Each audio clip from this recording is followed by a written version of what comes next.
This is a peer review for Emilia Fontes. So I think it's really interesting, this, your take on it. I appreciate your opinion. This is kind of like really funny because I'm really, really passionate about this subject. And, that sort of like ideas that you see more as a person who doesn't really necessarily see a lot of value in art. And I welcome this opinion because it brings a lot of questions, and it brings that, that topic, or the a conversation to be had about what makes good art, or what is art that is representative of your identity, especially in intersectionality. And it also raises the question of what is good art, and what does it mean? Does it what makes it meaningful, therefore impactful, therefore part of our history as Latinos in the United States. um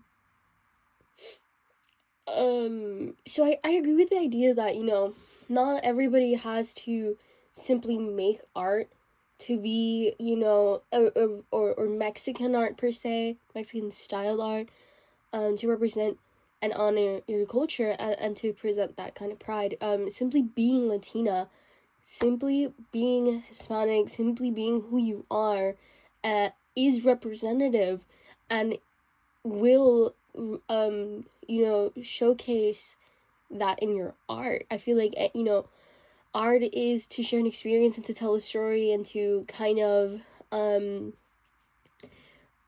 project in a way.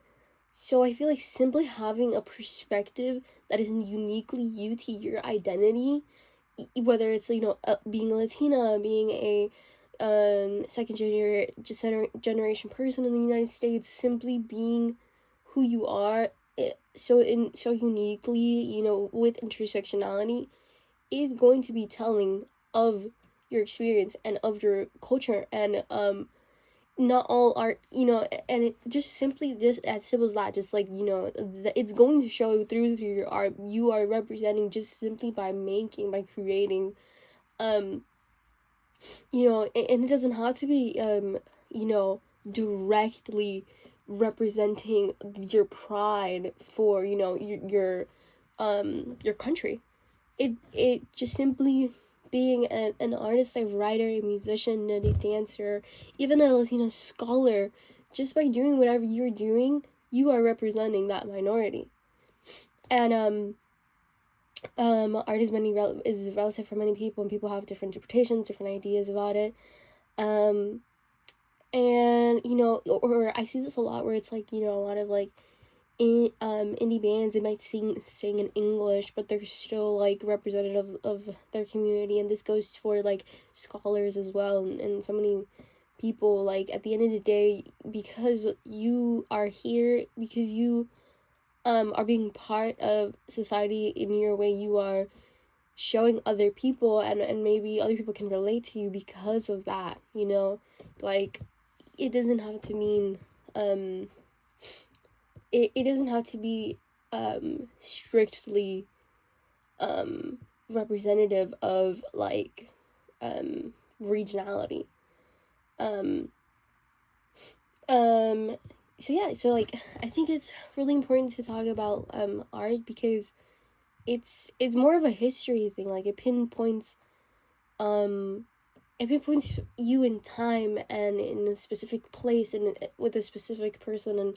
And that's why it's important to share experiences like this, because it's history, and it's American history, and it's Latina history, and it's women history, just by simply sharing. And that is so enriching to society as a whole, for everybody to create in some sort of way. It doesn't even have to be in an artistic way, but to create, whether it's like a community, or create a safe environment, or create a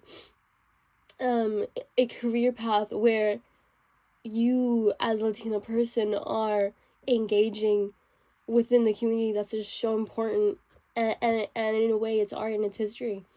So that's really my take on it, of how, you know, reflective art can be within a person, and it doesn't matter what specific type of art. I feel like you're talking more about, like, you know, creative, physical art, but there's so many other vastly ways to express and to tell the stories of Latina women, and that is art itself.